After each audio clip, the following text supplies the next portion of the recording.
Most people have a house full of things that work perfectly, right up until the moment the power goes out. Then half of it becomes expensive furniture. You paid good money for it, it has a warranty, and it will sit there doing absolutely nothing while you try to remember where you put the candles. Here are the 10 modern products that become useless when the power grid fails.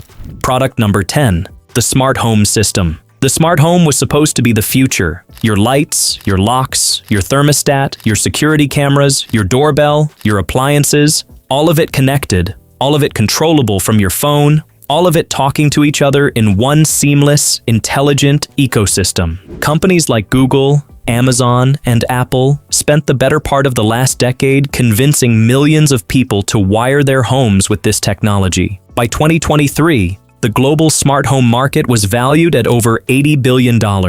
Every single component of it requires power to function. The smart thermostat that learned your schedule and adjusted the temperature automatically? Dead. The smart locks that let you grant keyless entry from anywhere in the world? Locked or unlocked, depending on their fail-state setting, which most people never checked. The smart lighting system that you controlled by voice? Dark. The video doorbell that was supposed to show you who was at the front door? Blank screen. The security cameras monitoring every angle of your property? Offline. The particular irony of smart home security systems failing during a power outage is that power outages are one of the conditions under which security actually matters most. Burglars know this. The FBI's uniform crime reporting data has long noted that property crimes increase during extended blackouts, which is exactly when your $400 smart camera system is showing nothing but a black screen. Some smart home hubs have battery backup, but most don't, and the ones that do typically run for 4 to 8 hours before depleting. After that, the difference between a $50,000 smart home installation and a house with no technology at all is essentially nothing. You still need a flashlight. You still need a key that fits a lock. You still need a way to stay warm that doesn't involve an app. We are stuck with technology when what we really want is just stuff that works. Douglas Adams. The backup solution is not complicated. A mechanical deadbolt, a battery-powered lantern, and a basic programmable thermostat with battery backup. None of those require a subscription, a firmware update, or a Wi-Fi signal. They work because they don't depend on anything working first. It's also worth noting that the smart home's failure mode isn't always neutral. A smart lock set to default unlock during a power failure, which some models do, leaves a front door open. A smart garage door that loses power in the open position stays open. These are not catastrophic scenarios under ordinary circumstances, but they're also not the outcomes people had in mind when they paid to automate their home security. Knowing the fail state of every connected device in a home is basic due diligence that most smart homeowners have never done. Product number 9. The electric vehicle. The electric vehicle is the defining consumer technology of the current decade. Global EV sales surpassed 10 million units in 2022 for the first time, according to the International Energy Agency. By 2023, EVs accounted for roughly 18% of all new car sales worldwide. The pitch is clean energy, lower operating costs, and reduced dependence on gasoline infrastructure. Under normal conditions, it largely delivers on that pitch. Under grid failure conditions, it delivers a very large, very expensive paperweight. The average EV gets between 200 and 350 miles of range on a full charge, depending on the model and driving conditions. When the grid goes down, charging stops. Home chargers, level 1 and level 2, require grid power. Public charging stations require grid power. The DC fast chargers along highways require grid power. A gasoline vehicle with a full tank can travel its range regardless of what the grid is doing. An EV with a depleted battery goes nowhere. This is not a hypothetical problem. During Winter Storm Uri in February 2021, Texas lost power to approximately 4.5 million homes and businesses for days.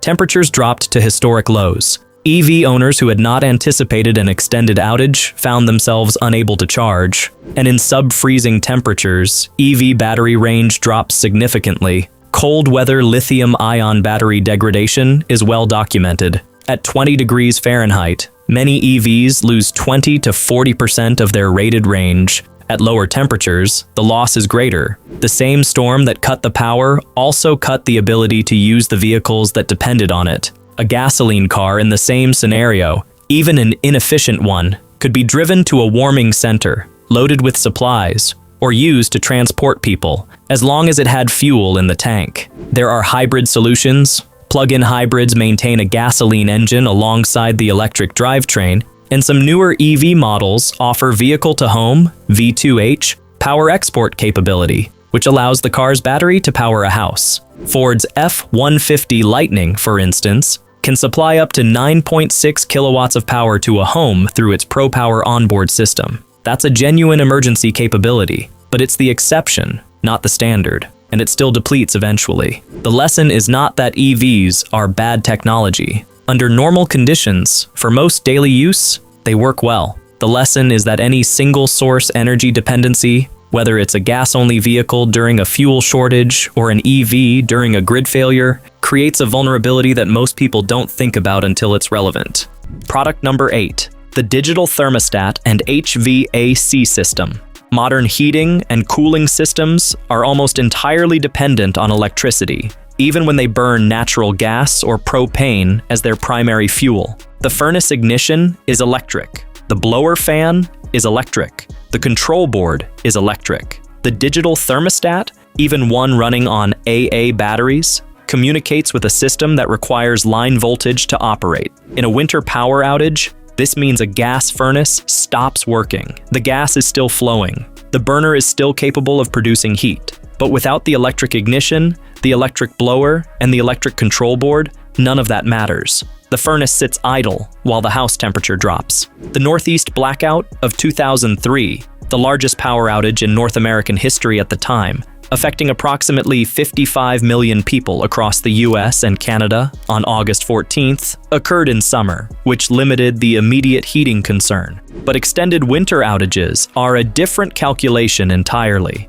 The 1998 North American ice storm, which left parts of Quebec and Ontario without power for weeks in January, killed 35 people, many of whom died from hypothermia and carbon monoxide poisoning from improvised heating attempts. People burned charcoal indoors. They ran generators in closed garages. The cause wasn't the cold. It was the absence of a heating system they had assumed was reliable. Central air conditioning presents the same problem in reverse. In extreme summer heat, a grid failure during a heat wave is a medical emergency for elderly and medically vulnerable people. The European heat wave of 2003 killed an estimated 70,000 people across the continent. That was before climate-controlled buildings had become as deeply expected as they are today. The baseline assumption of indoor cooling has shifted significantly in the 2 decades since, meaning that a prolonged summer blackout now puts a larger portion of the population at risk than it did then.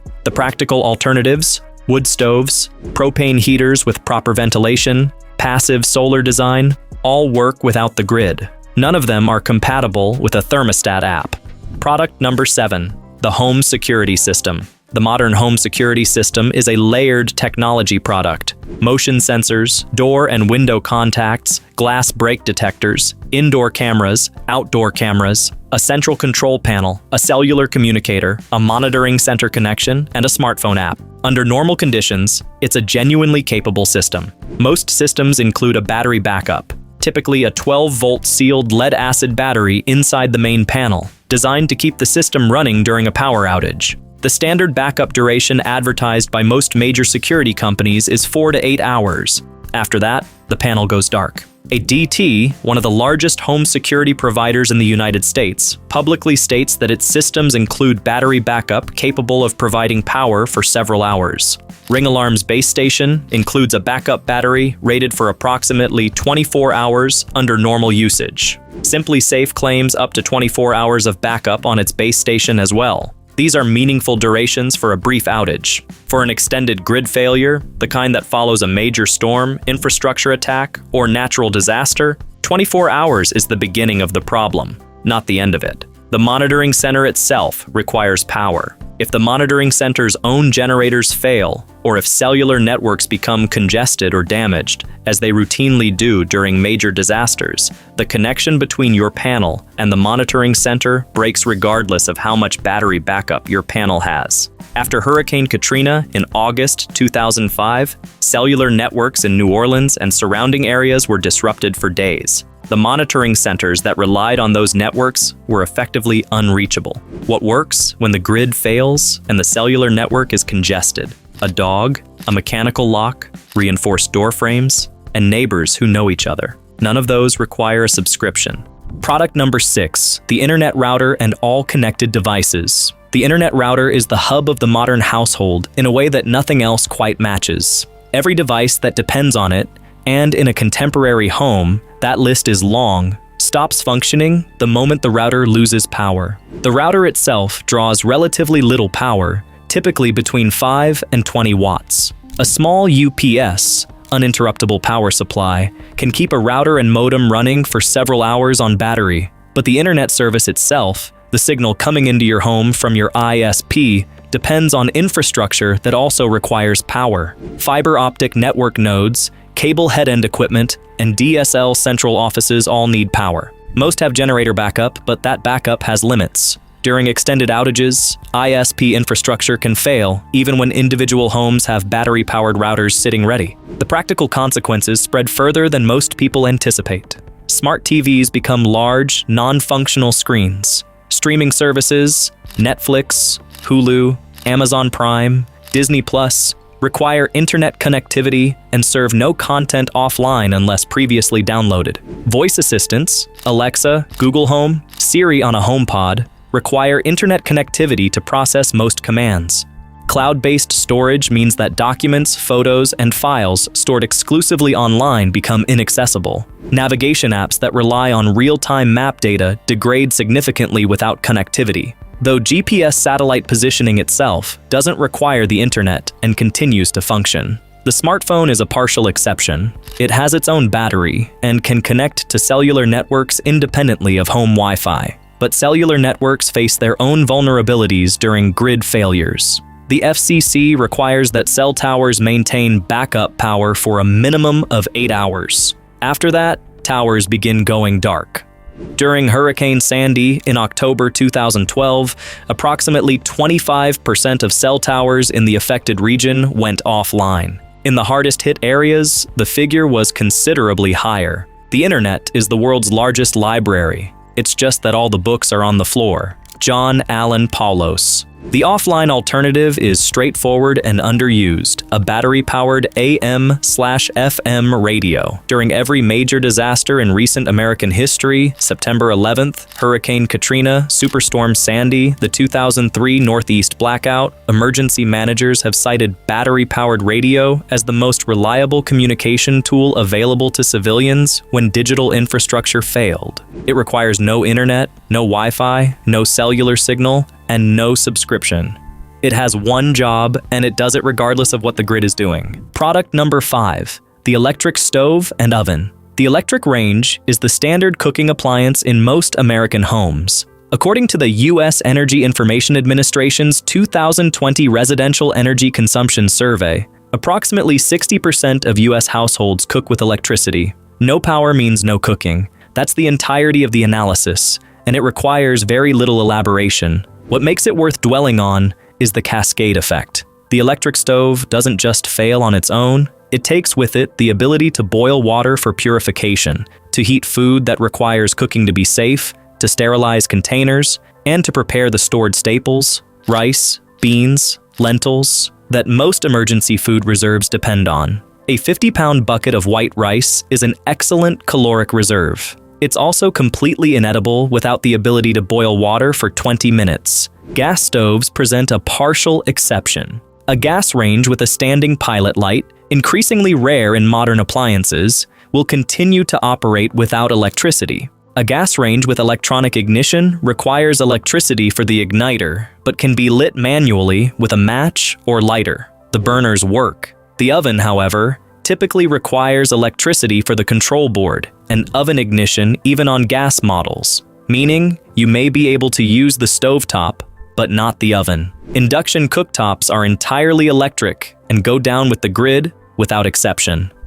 The practical backup is a propane camp stove, a butane single-burner unit, or a wood-burning rocket stove. All three are inexpensive, require no grid connection, and will boil water and cook food reliably under virtually any conditions. A 2-burner propane camp stove costs roughly $40 at any outdoor retailer. A case of 1-pound propane canisters costs around $20 and provides dozens of meals worth of cooking fuel. This is the gap between a food reserve that functions and one that sits in sealed buckets waiting for a stove that doesn't work. One additional note: outdoor cooking appliances, propane stoves, charcoal grills, camp stoves, must be used outdoors or in well-ventilated spaces. Carbon monoxide poisoning from indoor use of outdoor cooking equipment is a documented and recurring cause of death during extended power outages. The Centers for Disease Control and Prevention consistently report CO poisoning deaths following major storms and winter outages,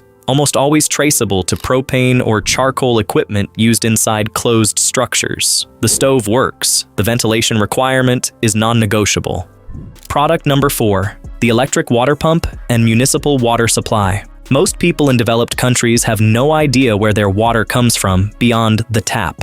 The infrastructure that delivers it is largely invisible, which is fine under normal conditions and becomes a serious problem the moment that infrastructure stops working. Municipal water systems depend on electrically powered pumps to maintain pressure throughout the distribution network. Water towers provide gravity-fed pressure backup for brief outages, but their capacity is limited. The American Water Works Association has noted that most water towers hold between 500,000 and several million gallons, enough to serve a community for roughly 1 to 3 days without pump operation, depending on usage. After that, pressure drops, water stops flowing, and toilet flushing, tap water, and firefighting capability are all compromised simultaneously. Private well systems, which serve approximately 43 million Americans, according to the EPA, depend on electric submersible pumps to pull water from below ground. No power means no water from the well, regardless of how much water is in it.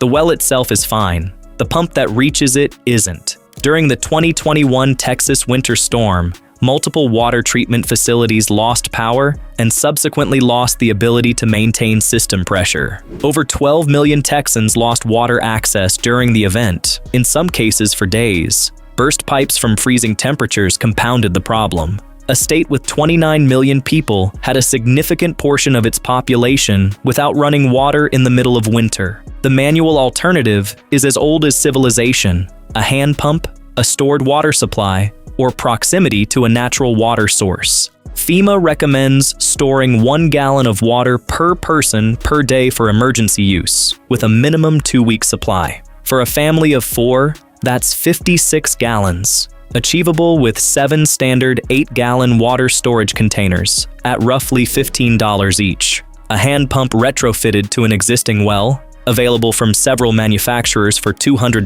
to $600 depending on depth, restores water access regardless of grid status. Neither solution is glamorous. Both work. Product number 3, the digital payment system. Cash has been quietly disappearing from daily life for the better part of 2 decades.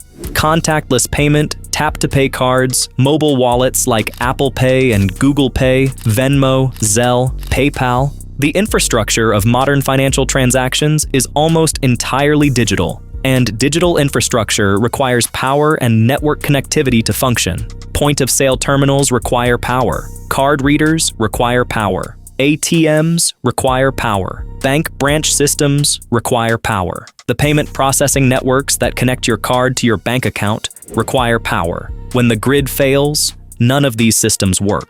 And because the shift toward cashless transactions has been so thorough, by 2022, the Federal Reserve's Diary of Consumer Payment Choice found that cash was used in only 18% of US transactions. Most people are carrying very little of the one payment method that doesn't require anything to be plugged in. This played out practically during the Northeast blackout of 2003. Cash registers in stores couldn't process card payments. ATMs were offline. Businesses that had cash on hand could continue operating manually. Those that didn't, closed. The people who had cash in their wallets could buy food, water, and fuel. Those who didn't were dependent on whoever was willing to extend credit based on a handshake. In Puerto Rico, following Hurricane Maria in September 2017, power outages lasted months in some areas. The cash economy reasserted itself immediately and completely.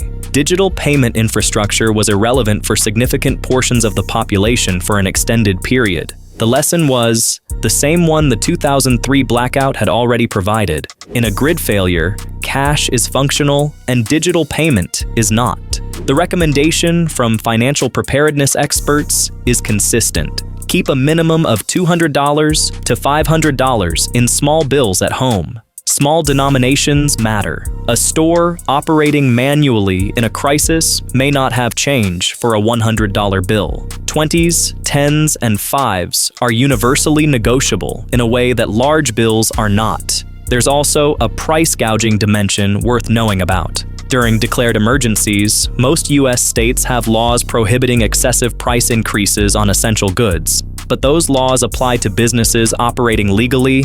They don't apply to informal neighbor-to-neighbor transactions in a cash economy that reasserts itself when digital systems fail. The person with cash has options. The person without it is negotiating from a position of pure dependency on whoever is willing to help them, which is a position nobody should find themselves in because they forgot to go to the ATM.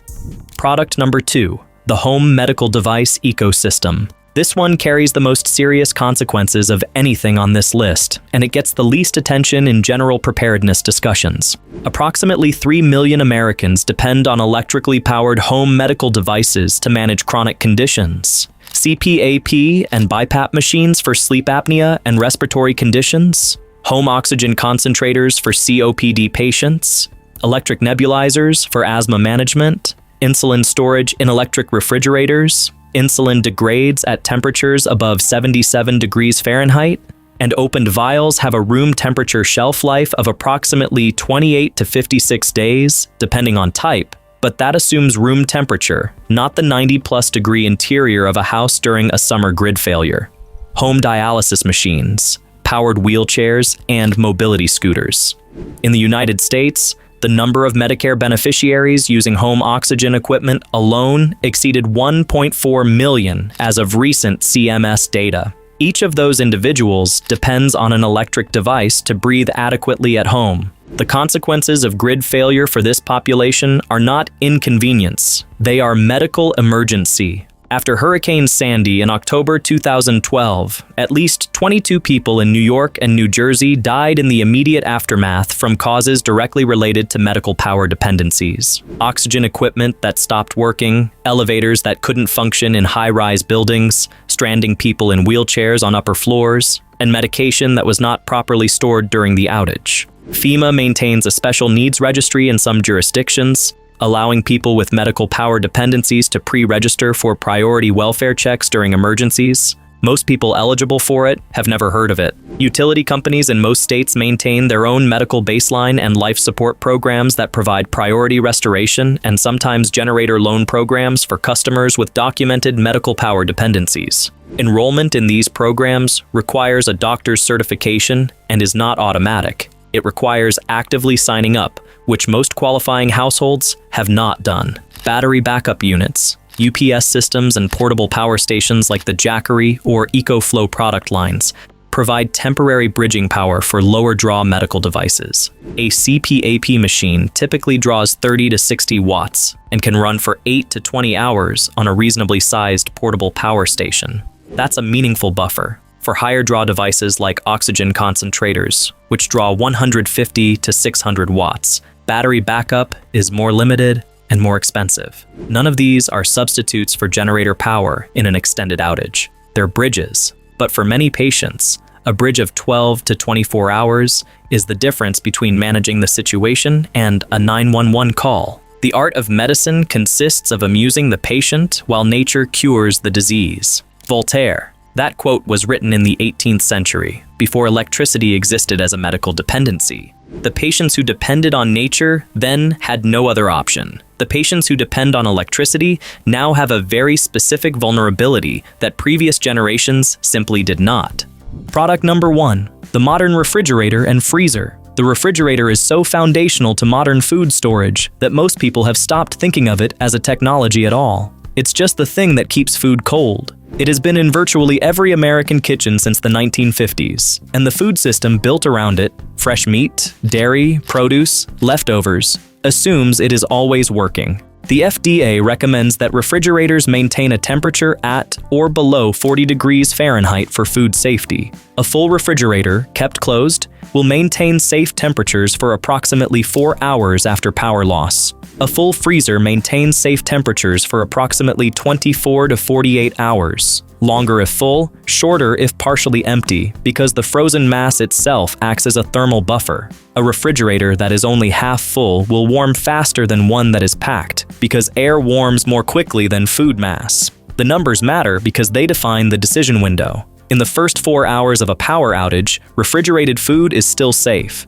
Between 4 and 8 hours, it's marginal. Beyond that, you're making food safety decisions without a reliable thermometer to guide them. The USDA's standard guidance is straightforward. When in doubt, throw it out. That guidance is medically sound and financially painful, particularly for a household that has invested in fresh groceries. The secondary consequence is the freezer. Most households with any degree of food preparedness keep a chest freezer stocked with meat, frozen vegetables, and bulk items. A full chest freezer can maintain safe temperatures for 24 to 48 hours without power. After that, the contents begin to thaw. Partially thawed food can be refrozen if it still contains ice crystals, but fully thawed meat that has been above 40 degrees for more than 2 hours is unsafe to refreeze and must be cooked immediately or discarded. During extended outages, dry ice, carbon dioxide in solid form, can extend refrigerator and freezer life significantly. 25 pounds of dry ice placed in a freezer will maintain freezing temperatures for an additional 24 to 48 hours. Regular ice can extend a refrigerator's safe window. Neither solution is permanent, but in a 72-hour outage, the duration FEMA recommends as a minimum preparedness baseline, they can preserve the majority of a household's perishable food supply. The longer-term answer is food storage that doesn't require refrigeration. The canned goods, sealed dry staples, and preserved foods that kept households fed for the entirety of human history prior to the 1950s. The refrigerator is extraordinary technology. It's just not technology that works in the dark. 10 products. Every single one of them functional, useful, and often genuinely impressive under normal conditions. Every single one of them dependent on an infrastructure system that has failed before, will fail again, and that most of the people using these products have never once thought about. The 2003 Northeast blackout lasted about 2 days for most affected areas. Winter Storm Uri in 2021 left some Texans without power for over a week. Puerto Rico after Hurricane Maria went months with widespread outages. None of those required a war, a cyber attack, or a worst-case scenario. They required ordinary weather hitting infrastructure that wasn't prepared for it. The gap between a household that manages a week-long outage with inconvenience and one that manages it with a medical emergency, spoiled food, no water, and no way to pay for anything is not income, it's preparation. Most of what bridges that gap costs less than a single month of any of the subscription services attached to the products on this list. If this video made you think about what's actually plugged in at your house, go ahead and hit like and subscribe. There's more coming on the things most people don't consider until they have to.